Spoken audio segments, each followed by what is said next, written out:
मेरा नाम अनु है। आज मैं आपको ऐसी कहानी सुनाना चाहती हूँ जिसको सुनकर आप दंग रह जाएंगे। मैं गांव की रहने वाली एक आम सी लड़की थी और गांव में ही मेरा जन्म हुआ था। मेरा सारा परिवार गांव में ही रहता था।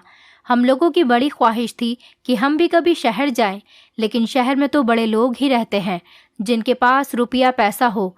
हम लोग तो बड़े ही गरीब थे। एक दिन मेरे लिए एक अच्छे लड़के का रिश्ता आया। जो लड़का शहर में नौकरी करता था। इस रिश्ते के बारे में सुनकर मैं बहुत खुश हो गई थी, क्योंकि शहर के लोगों को मैं बहुत पसंद किया करती थी। जिस लड़के का रिश्ता मेरे घर पर आया था, वो लड़का शहर में काम किया करता था। उसकी नौकरी शहर में ही लगी हुई थी और वो कभी कभी गांव आता जाता रहता था। पता चला था कि उसके घर में उसके बड़े भाई के अलावा कोई नहीं रहता। बड़े भैया की पत्नी की मौत अभी 3-4 महीने पहले ही हुई है और उनके घर में बहुत ज़्यादा परेशानी हो रही है। इसीलिए लड़के वाले चाहते हैं कि वहाँ पर अगर बहू आ जाएगी तो घर की देखभाल भी हो जाएगी। ये रिश्ता बहुत जल्दबाजी का था और मेरी शादी रिश्ता तय होने के बाद 2 महीने के बाद ही हो गई थी। मेरे पिता को ये रिश्ता इसीलिए भी पसंद था कि मेरे ससुराल में जेठ के अलावा कोई भी नहीं था, और सबसे ज़्यादा मुझे ये रिश्ता पसंद आया था क्योंकि लड़का शहर में नौकरी किया करता था। मैं पढ़ी लिखी तो नहीं थी, लेकिन मुझे पढ़ने लिखने का बहुत शौक था।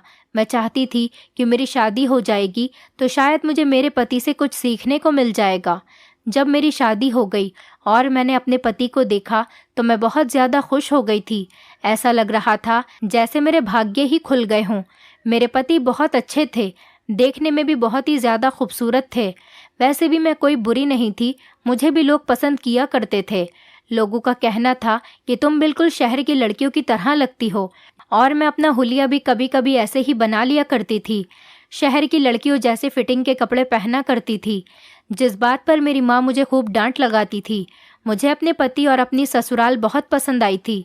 मेरे पति ने शादी की पहली रात ही मुझसे कह दिया था कि तुम्हें इस घर में सबसे ज़्यादा ख्याल मेरे भैया का रखना है। मैं तो शहर में रहता हूँ, इसीलिए यहाँ रहकर तुम्हें उनके सारे काम करने हैं। उन्हें इस घर में रहते हुए किसी चीज़ की परेशानी नहीं होनी चाहिए। जब भाभी जिंदा थीं तो वो घर के सारे काम किया करती थीं, और जब से भाभी की मौत हुई है तब से भैया बीमार पड़ गए हैं और उनसे कोई काम भी नहीं किया जाता। इसलिए हम लोगों ने सोचा कि मेरी शादी कर दी जाए, जिससे मेरी पत्नी उनका भी ख्याल रखेगी और इस घर को भी बनाए रखेगी। मैंने अपने पति की हर बात को स्वीकार कर लिया था। आखिर ये मेरा ससुराल था तो मुझे घर के सारे काम करने ही थे। मेरी शादी को 2 महीने हो गए थे और मेरे पति हर महीने में 2-3 दिन के लिए घर का चक्कर लगा लिया करते थे। मेरी शादी के 2 हफ्ते बाद ही मेरे पति शहर चले गए थे। मैं घर के सारे काम किया करती थी और अपने जेठ के भी सारे काम करती थी। मेरे पति रोज़ मुझसे फ़ोन पर बातें किया करते थे। एक दिन जब मेरे पति गांव आए तो कहने लगे, तुम घर के बहुत काम करती हो, थक जाती होगी। मैंने सोचा है कि क्यों ना गांव की ही किसी गरीब लड़की को घर के काम करने के लिए रख लिया जाए।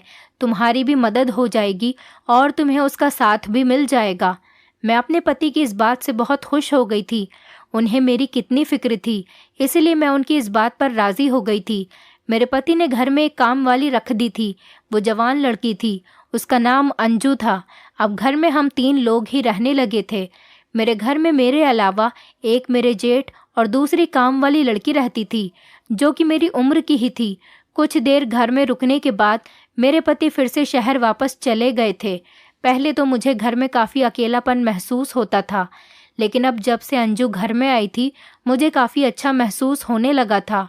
अब मेरे पति को गए हुए 15 दिन गुजर चुके थे, लेकिन पिछले 10 दिनों से मैं ये बात नोटिस कर रही थी कि जब मैं रात को सो जाती थी तो मेरे पैर पर काली स्याही के निशान बन जाते थे। ये निशान बड़े अजीब से होते थे। लगातार 10 दिन से मैं ये निशान देख रही थी। कौन था जो रात में ये निशान मेरे पैरों पर लगाता था, और जब मैं नहाती थी तब ही वो निशान मेरे पैरों से ख़त्म होते थे। पहली बार जब मैंने ये निशान देखे थे तो सोचा कि शायद कहीं से लग गए होंगे, लेकिन अब हर रोज़ ये निशान मेरे पैरों पर आने लगे थे। अब तो मुझे कुछ शक सा होने लगा था, लेकिन मैं शक करती भी तो किस पर। मेरे घर में मेरे अलावा बस 2 ही तो लोग थे, लेकिन मैंने ज़्यादा इस बात पर ध्यान नहीं दिया था और नज़रअंदाज करने की कोशिश की। पैरों पर काले निशान होना कोई इतनी बड़ी बात नहीं है। हो सकता है कि मैं नंगे पैर घूमती हूँ।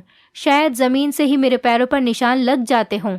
एक दिन फ़ोन पर मेरे पति मुझसे कहने लगे कि मैं तुम्हें भी जल्दी से अपने पास बुलाने की सोच रहा हूँ। मैं अपने पति की ये बात सुनकर उदास हो गई थी, बल्कि मुझे तो इस बात से खुश होना चाहिए था कि मेरे पति ने मेरे लिए इतना कुछ किया था। घर में नौकरानी भी रख दी थी जो दिन रात मेरी सेवा में घर पर ही रहती थी, और मेरे पति के भैया जो घर में थे उनका ख्याल कौन रखता। दुनिया वाले देखेंगे तो यही कहेंगे कि जेठ को छोड़कर भाई भी शहर में रहता है और अब तो अपनी पत्नी को भी ले गया। ये सब बातें मैंने अपने पति को बताई तो वो कहने लगे कि तुम ठीक कह रही हो, तुम बहुत समझदार हो, तुम्हारे जैसी पत्नी पाकर मैं बहुत ज़्यादा खुश हूँ। अपने पति की ये बात सुनकर मैं खुश हो गई थी, लेकिन मैं शहर जाना चाहती थी और अपने दिल में मैंने इस ख्वाहिश को दबा दिया था। अंजू हमारे घर के सारे काम किया करती थी और रात को वो मेरे साथ मेरे कमरे में ही सो जाती थी। पहले तो मेरे जेठ ज़्यादातर टाइम अपने कमरे में ही गुजारते थे या फिर हॉल में टीवी देखकर, लेकिन हॉल में भी वो तभी आते थे जब उन्हें नाश्ता या खाने की ज़रूरत होती थी। मेरे जेठ एक बहुत ही अलग टाइप के इंसान थे। खाना खाने से पहले हाथ धोते थे तो 15 मिनट तक अपने हाथ धोते ही रहते थे, फिर बार बार अपने हाथों को सूंघते रहते थे और कहते थे पता नहीं कौन सा हाथ ठीक से धुला है और कौन सा नहीं। वो अजीब अजीब सी बातें करते थे। वो मुझसे ज़्यादा बात नहीं करते थे, बस कोई काम होता था तो बुला लिया करते थे, वरना आवाज़ नहीं देते थे। मैं पूरा दिन उस नौकरानी अंजू से घर के सारे काम करवाया करती थी और साथ साथ बातें भी करती रहती थी। शुरू के 2 महीने तो ऐसे ही गुजर गए थे।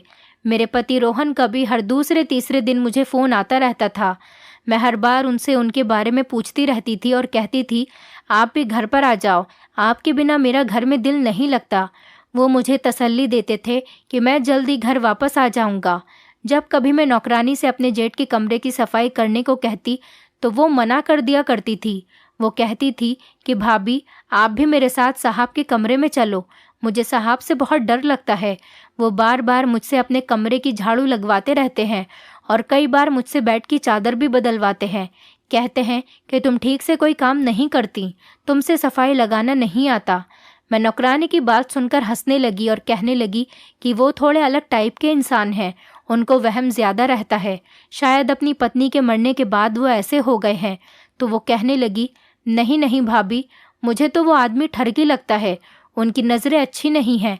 भाभी आपको पता है, कल मुझसे वो कहने लगे कि इतनी गर्मी है मेरे कमरे में, मैं नहाने जा रहा हूँ, तुम चाहो तो अपना दुपट्टा उतार कर कमरे की सफाई कर सकती हो। मुझे भैया की ये बात तो बहुत अजीब लगी थी जो मुझे अंजू बता रही थी।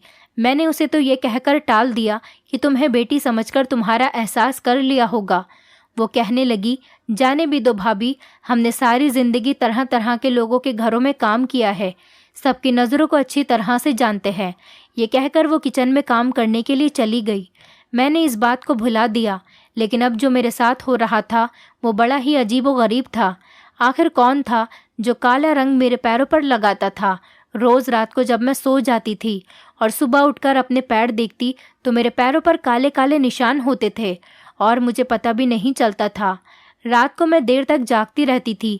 मेरी काम करने वाली नौकरानी मेरे ही कमरे में ज़मीन पर बिस्तर लगाकर सो जाती थी। मैं रात के 3 बजे तक मोबाइल में मूवी देख रही थी और थोड़ी देर बाद ही मुझे नींद आ गई। सारा दिन घर के कामों में लग के मैं पूरी रात जाग नहीं पाती थी। एक बार जब मैं अपने जेठ के कमरे में उन्हें चाय देने गई तो मेरे होश ही उड़ गए। वो काली स्याही को उंगली में लगाए खाली कागज़ पर कुछ आड़ी टेढ़ी लकीरें खींच रहे थे। मैं तो शाम की चाय उनके कमरे में लेकर गई थी, लेकिन जो देख चुकी थी मेरे होश उड़ाने के लिए वो काफ़ी था। जब उनकी नज़र मुझ पर पड़ी तो वो अचानक ही घबरा गए और फिर मुझे देखकर गुस्से से कहने लगे कि तुम बिना पूछे मेरे कमरे में क्यों आ जाती हो? क्या तुम्हें किसी ने ये नहीं सिखाया कि किसी के कमरे में बिना इजाज़त के नहीं जाना चाहिए? इजाज़त मिलने पर ही अंदर आते हैं। पहली बार उन्होंने मुझसे इस अंदाज में बात की थी। मेरा तो रंग ही फीका पड़ गया था। मैं वापस पलटकर सीधा अपने कमरे में आ गई थी और चाय वहीं पर उनके कमरे में टेबल पर रखकर आ गई थी। मेरे दिल की धड़कनें तेज तेज चल रही थी। ऐसा लग रहा था जैसे मेरे सीने से दिल निकलकर ही बाहर आ जाएगा। मुझे अपने पैरों पर लगी स्याही के निशान याद आ रहे थे। तो क्या वो निशान मेरे जेठ ने ही मेरे पैरों पर? नहीं नहीं, ये ख्याल मेरे दिमाग में आते ही मेरा शरीर कांपने लगा था। ये अजीब सी बात थी। पहले तो मैं दिल ही दिल में इस बात से इनकार कर रही थी कि मेरे जेठ मेरे ससुर समान हैं। वो उम्र में मेरे पति से काफ़ी बड़े हैं। मैं उनके बारे में ऐसा कैसे सोच सकती हूँ। लेकिन सच में हकीकत यही थी कि मेरे पैरों पर जो निशान होते थे, मेरे जेठ भी उसी रंग की स्याही से कागज़ पर कुछ लकीरें खींच रहे थे। एक बार मैं अपने कमरे से निकलकर किचन में गई तो मेरे जेठ नौकरानी के बिल्कुल पीछे ही खड़े हुए थे।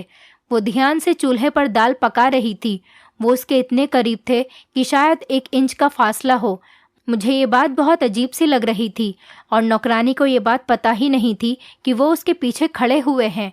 इसका मतलब कि नौकरानी उस दिन ठीक कह रही थी कि मेरे जेठ की नज़र और नीयत अच्छी नहीं है। मैं किचन में चली गई और मैंने अपने जेठ से कहा, भैया आप यहाँ पर क्या कर रहे हो? क्योंकि मैंने उन्हें आज से पहले कभी भी किचन में नहीं देखा था। वो मेरी आवाज़ सुनकर बुरी तरह से घबरा गए थे। मुझे किचन में देखकर उनके होश उड़ गए थे। मेरी आवाज़ पर अंजू भी खाना छोड़कर मुझे देखने लगी थी। वो मेरे जेठ के किचन में आने से बेखबर थी और भैया भी अजीब सी नज़रों से हम दोनों को देख रहे थे। मैंने अंजू को नज़रअंदाज किया और अपने जेठ से किचन में आने की वजह पूछने लगी। वो कहने लगे कि मैं इस नौकरानी को काम से हटाना चाहता हूँ। मैं काफ़ी दिनों से देख रहा हूँ कि ये बहुत गंदगी से हमारे घर का काम करती है। इसके अंदर बिल्कुल भी सफाई नहीं है। अभी ये झाड़ू लगाकर आई है और बिना हाथ धोए ही ये खाना बना रही है। इसके हाथ गंदे हैं। अंजू कुछ परेशान सी हो गई थी। वो कहने लगी, साहब आप क्यों झूठ बोल रहे हो?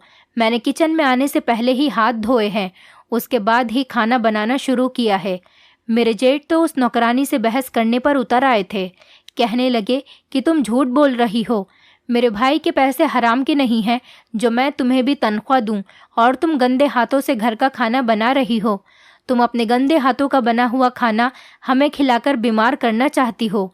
अच्छा हुआ आज मैंने अपनी आंखों से देख लिया, वरना ना जाने तुम कब से हमें अपने गंदे हाथों का बना हुआ खाना खिला रही हो। वो नौकरानी अंजू से बुरी तरह से किचन में खड़े हुए बहस कर रहे थे। मैंने उन्हें बहुत समझाने की कोशिश की और कहा कि आप किचन से चले जाइए, मैं खुद नौकरानी से बात कर लूँगी। लेकिन वो भी मुझ पर गुस्सा करने लगे और कहने लगे, तुम्हारी ही लापरवाही का नतीजा है, वरना तो मैं इस नौकरानी को 2 दिन में ही सीधा कर दूं। मेरा भाई परदेश में ना जाने कैसे कैसे अपना गुजारा करके घर पर पैसे भेजता है और ये लड़की हमें अपने गंदे गंदे हाथों से खाना देती है। आज से तुम ही खाना बनाया करोगी। इस लड़की के हाथ का बना हुआ खाना मैं नहीं खाऊंगा। अगर मैंने इसे खाना बनाते हुए देख लिया तो मैं इसे धक्के मारकर घर से बाहर निकाल दूंगा। गुस्से से वो ये कहते हुए किचन से निकल गए। अंजू तो रोने लग गई थी। कहने लगी, मुझे यहाँ पर काम नहीं करना। पैसे लेते हैं तो अपनी मेहनत के लेते हैं। हमने अपनी इज्जत नहीं बेच रखी। साहब ने इतनी सारी बातें सुना दी। मुझे तो पहले से ही साहब की नज़र अच्छी नहीं लगती है, लेकिन सिर्फ पैसों की खातिर मैं यहाँ पर काम कर रही हूँ। वो खूब रोए जा रही थी, लेकिन गुस्से में वो अपना काम छोड़ने को तैयार बैठी थी। मैंने उसे अपने गले लगाकर चुप करवाया, क्योंकि मैं जेठ के साथ अकेली इस घर में नहीं रहना चाहती थी। मुझे ये हौसला था कि एक और औरत इस घर में है जो मेरे साथ रहती है। अभी तो मैं एक परेशानी से निकल नहीं पाई थी कि मेरे पैरों पर काले निशान कहाँ से आते हैं, और फिर नौकरानी के होते हुए भी वो मेरे कमरे में कैसे आ सकते हैं। मैंने अंजू से कहा, तुम खाने को हाथ मत लगाओ, खाना मैं खुद तैयार कर लूँगी, तो तुम कोई और काम देख लो, लेकिन तुम इस घर के काम को छोड़कर मत जाओ। मैंने बड़ी मुश्किल से नौकरानी को राज़ी करके किचन से बाहर निकाला। तभी हॉल में मेरे जेठ मेरे पति से फ़ोन पर बहस कर रहे थे कि वो नौकरानी घर से निकल जानी चाहिए, नहीं तो मैं खुद उसको धक्के देकर बाहर कर दूंगा।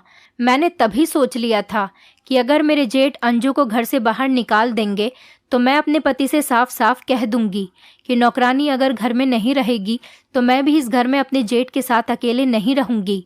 क्या तो अपने मायके चली जाऊंगी या फिर मेरे पति मुझे अपने साथ शहर लेकर चले जाएं। भैया को अगर अंजू के बने खाने से परेशानी है तो खाना मैं बना दिया करूंगी। मेरे पति ने ना जाने अपने बड़े भैया को किस तरह से समझाया था, क्योंकि अब भैया अक्सर फ़ोन पर मेरे पति से अंजू के बारे में किसी तरह की कोई बात नहीं करते थे। मैं खुद ही किचन में खड़े होकर खाना बनाने लगी थी और अपने हाथ से ही खाना लेकर अपने जेठ के सामने लेकर जाती थी। अभी मैं कुछ देर आराम करने के लिए अपने कमरे में जा रही थी कि अचानक वो मुझसे कहने लगे कि आज के बाद मुझे नौकरानी मेरे कमरे की तरफ नज़र नहीं आनी चाहिए। आज के बाद मेरे सारे काम और मेरे कमरे की सफाई भी तुम ही किया करोगी। ये सुनकर मैंने हाँ करते हुए सिर हिला दिया और मैंने कहा, ठीक है भैया, आपके सारे काम मैं खुद ही किया करूँगी। मैंने सोचा कि भैया अभी अंजू से गुस्से में हैं, 2-4 दिन मैं काम कर देती हूँ, फिर खुद ही ठीक हो जाएंगे। लेकिन मुझे क्या पता था कि उनका मुझे अपने कमरे में बुलवाने का क्या मकसद था। अगले दिन मैं अपने जेठ के कमरे में उनके कमरे की सफाई करने के लिए चली गई थी। पहले मैंने उनका दरवाज़ा बजाया ताकि मैं उनके कमरे की सफाई कर सकूं और वो कमरे से बाहर निकल जाएं। मैंने देखा कि वो फिर से काली सियाही में उंगली डुबोए एक और सफ़ेद कागज़ पर लकीरें खींच रहे थे। मुझे देखकर जल्दी से उन्होंने वो सारे कागज़ अलमारी में रख दिए और सीधे होकर बैठ गए। मैंने कहा, भैया आप कमरे से बाहर चले जाइए, मैं आपके कमरे की सफाई कर देती हूँ। तो वो कहने लगे कि हाँ कर दो। मैंने उनके बेड की चादर बदली और झाड़ू लगाने लगी, लेकिन वो कमरे से बाहर नहीं गए थे और बार बार मुझे ही देखे जा रहे थे। एक बार भी उनकी नज़र मुझ पर से नहीं हट रही थी। उनके इस तरह से देखने की वजह से मैं भी सुकून से काम नहीं कर पा रही थी।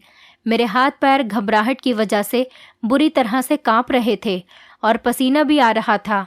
मैं बार बार अपने चेहरे के पसीने को दुपट्टे से साफ कर रही थी और साथ साथ फर्श की झाड़ू भी लगा रही थी।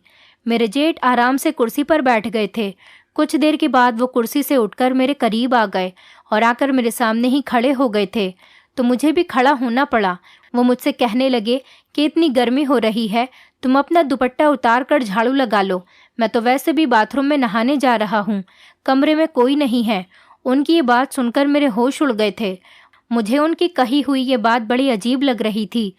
उन्होंने मुझसे ये बात इस कदर धीमे शब्दों में कही थी जिससे मुझे बहुत ज़्यादा हैरत हो रही थी और नौकरानी की कही हुई बातें भी मुझे याद आने लगी थी। मैंने कहा, नहीं भैया, मुझे अपना दुपट्टा पहनकर ही काम करने की आदत है। अभी मैं ये कह ही रही थी कि उन्होंने अपनी जेब से रुमाल निकाला और मेरे चेहरे से पसीना साफ करने लगे। मैं पीछे हट गई। वो भी कुछ घबरा से गए थे। फौरन वो अपने कमरे से बाथरूम में नहाने के लिए चले गए और मेरे हाथ पैर बुरी तरह से कांप रहे थे कि आखिर वो मेरे साथ ये क्या हरकत कर रहे थे।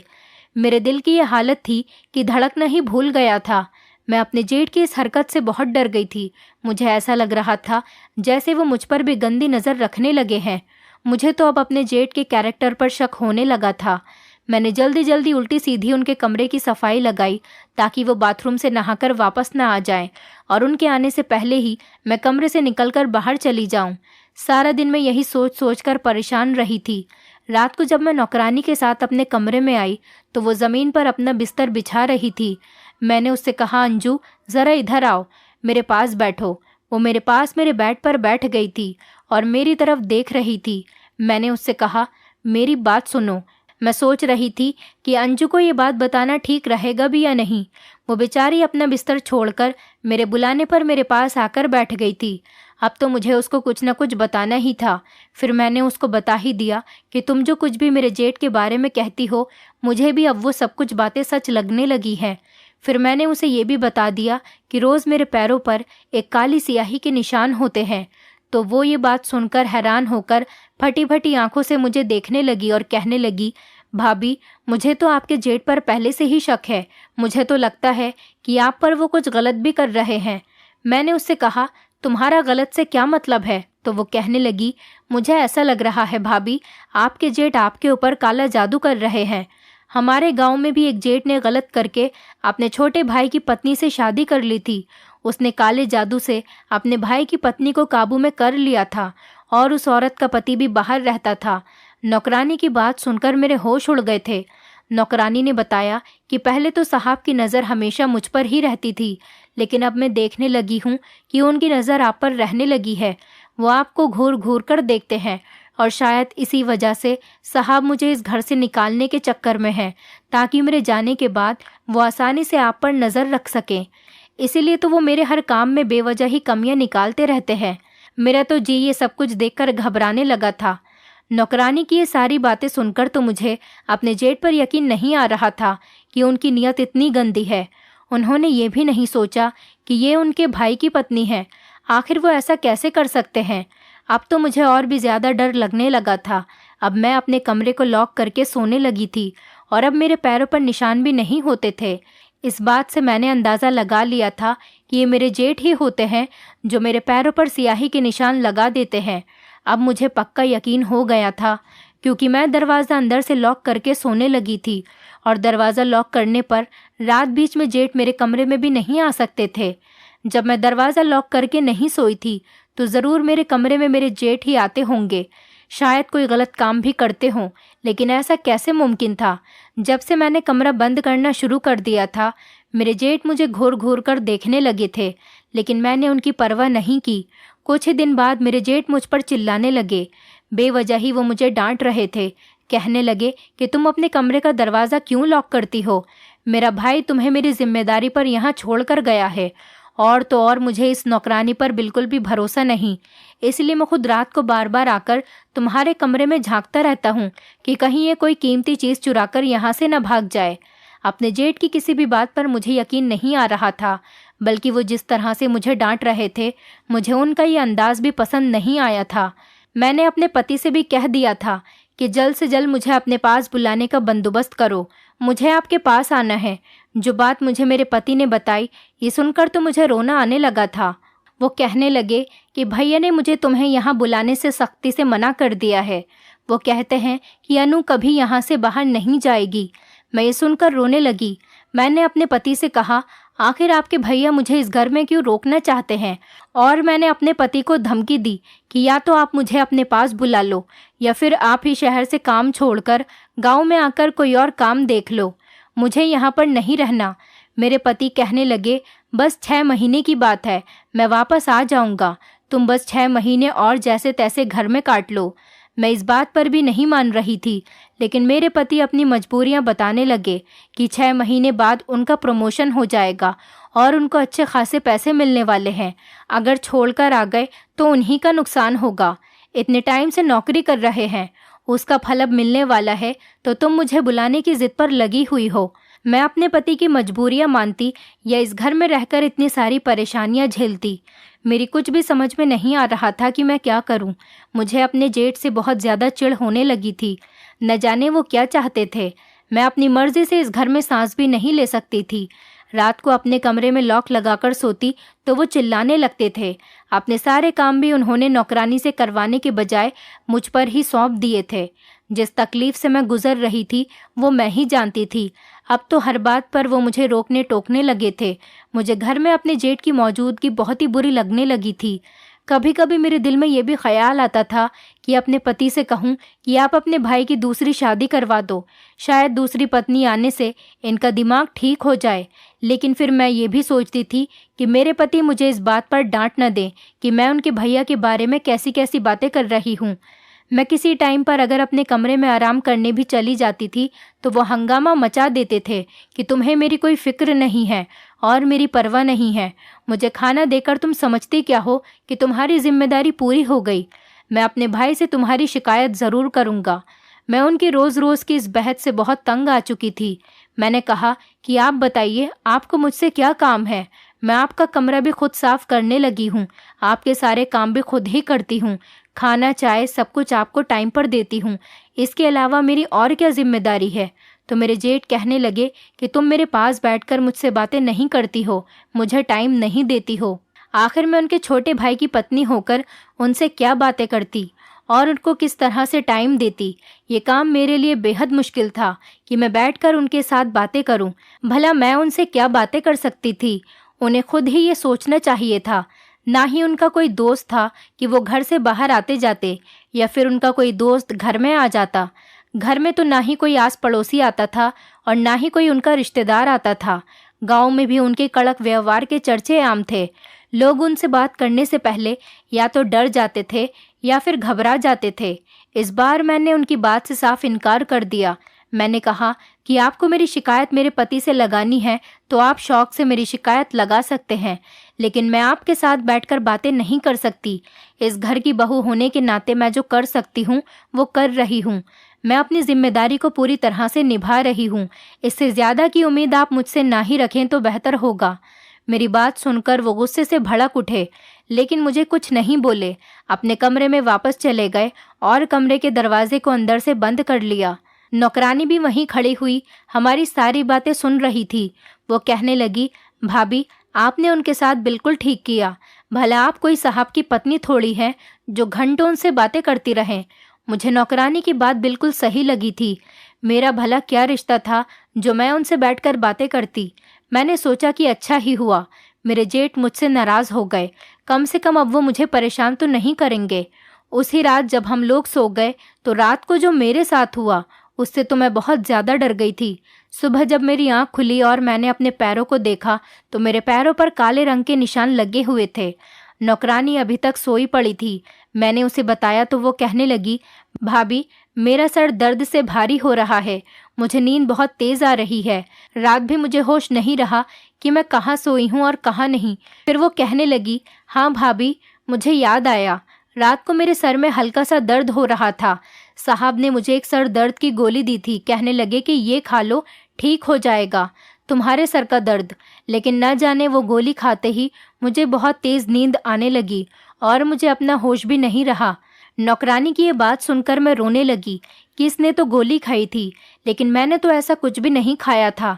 तो फिर मुझे क्यों याद नहीं आता, आखिर क्यों मेरे पैरों पर ये निशान होते हैं। अब मैंने सोच लिया था कि मैं अब चुप नहीं रहूंगी।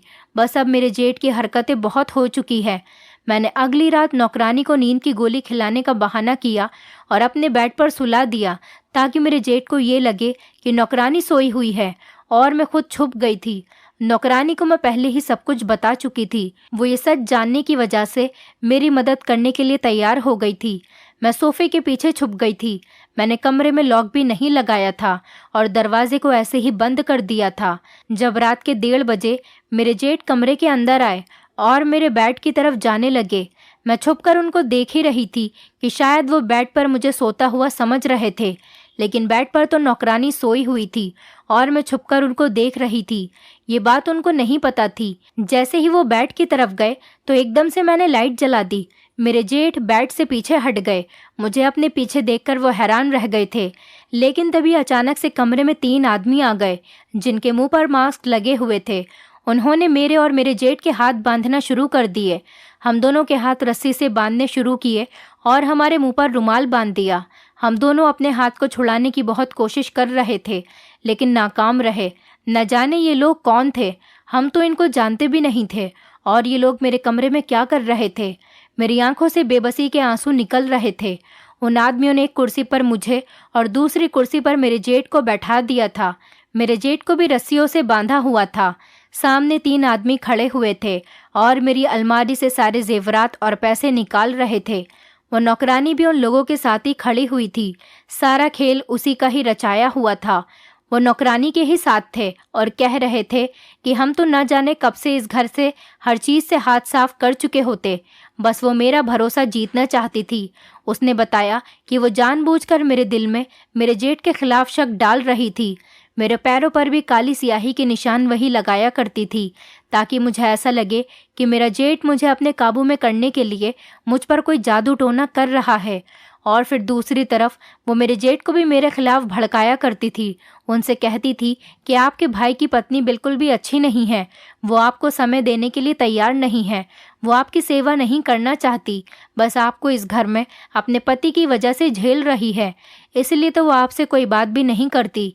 क्योंकि मेरे जेठ को पता था कि वो कुछ वहमी है और इसीलिए वो नौकरानी जानबूझकर झाड़ू वाले हाथों से खाना बनाया करती थी कि हम दोनों एक दूसरे से उलझते रहें और वो अपना काम यहाँ से करके चुपचाप निकल जाए। जब मैंने उस रात अपने प्लान के बारे में बताया तो उसने 3 मर्दों को बुला लिया जो उसकी गैंग के ही थे। उसने कोई नींद की दवाई नहीं खाई थी। वो मुझे और मेरे जेठ को एक कमरे में इकट्ठा करना चाहती थी और उसने मुझे जितनी भी बातें मेरे जेठ के खिलाफ बताई थीं वो सब झूठ थीं। और रात को उसने मेरे जेठ से कहा कि आपके भाई की पत्नी मुझे अपनी जगह पर सुलाकर रात को किसी से मिलना चाहती है। अगर आपको यकीन नहीं आए तो रात को कमरे में आकर देख लेना। इसीलिए मेरे जेठ रात को कमरे में आए तो बेड के पास जाकर यही देखने जा रहे थे कि बेड पर कौन सो रहा है, और तभी उनके बेड के करीब जाते ही मैंने लाइट जला दी थी। मुझे कमरे में देखकर वो वापस जाने लगे तो कमरे में 3 मर्द खड़े थे जिनके हाथ में तेज धारदार चाकू थे। नौकरानी भी उठकर खड़ी हो गई थी। इन तीनों मर्दों के कमरे में आते ही उन्होंने हमें रस्सियों से बांधना शुरू कर दिया था।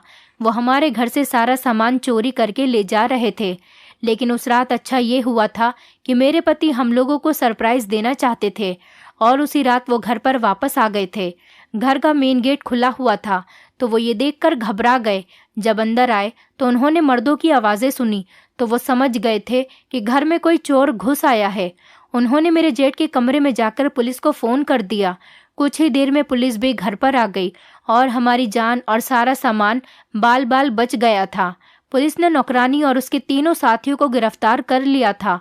पुलिस ने बताया कि ये एक गैंग है जो कि गांव में लोगों को बेवकूफ़ बनाकर चोरी करता है और काफ़ी टाइम से पुलिस इन लोगों को पकड़ने की कोशिश कर रही है, पर ये लोग हाथ नहीं आ पा रहे थे।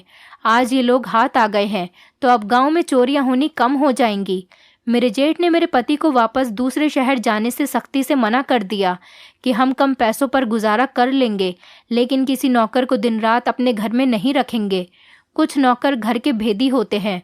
घर के बारे में सारी जानकारी लेने के बाद जब उन्हें मौका मिलता है तो अपना काम करके फरार हो जाते हैं। मेरी शादी को अब 7 साल गुजर गए हैं। मेरे पास 3 बच्चे भी हैं, लेकिन मैं घर के सारे काम अब खुद ही किया करती हूँ। मेरे पति ने भी शहर वाली नौकरी छोड़ दी है, वो गांव में ही काम किया करते हैं। अगर मेरे पति घर में नौकरानी रखने को कह भी देते हैं तो मैं साफ साफ इनकार कर देती हूँ, क्योंकि मैं नहीं चाहती कि हम दोबारा से वही गलती करें जो पहले कर चुके हैं। कभी कभी हम लोगों पर इतना भरोसा कर लेते हैं कि वो हमें ही बेवकूफ़ बना देते हैं। मैं अपनी नौकरानी की बातों में आकर अपने जेठ पर शक करने लगी थी। यही वजह थी, इस बात का फ़ायदा उठाकर वो नौकरानी हमें बेवकूफ़ बना रही थी। किसी भी इंसान पर हमें इतना ज़्यादा भरोसा नहीं करना चाहिए, पहले उसके बारे में देखभाल करनी चाहिए। अब मैं अपने पति के साथ बहुत खुश हूँ और मेरी ज़िंदगी बहुत अच्छी गुजर रही है। उस वाक़ये के बाद मैंने अपने जेठ से माफ़ी मांग ली थी कि मैंने नौकरानी के बहकावे में आकर आप पर जितना भी शक किया, आप मुझे उसके लिए माफ़ कर दीजिए। उन्होंने मेरे सर पर हाथ रखा और कहने लगे कि तुम मेरी छोटी बहन की तरह हो, मैं कभी भी तुम्हें आंख उठाकर देख भी नहीं सकता। मैं बस उस नौकरानी की वजह से तुम पर निगाह रखने लगा था। मेरे पति ने अपना कारोबार गांव में ही कर लिया है और गांव के काफ़ी सारे लोग और मेरे जेठ भी उनके साथ काम करते हैं। दोस्तों, उम्मीद करती हूँ आपको हमारी कहानी पसंद आई होगी। कहानी पसंद आई है तो वीडियो को लाइक करें, चैनल पर नए हैं तो चैनल को सब्सक्राइब करें और हाँ, नोटिफिकेशन बेल को ज़रूर दबाएं ताकि अगली अपडेट सबसे पहले आपको मिले।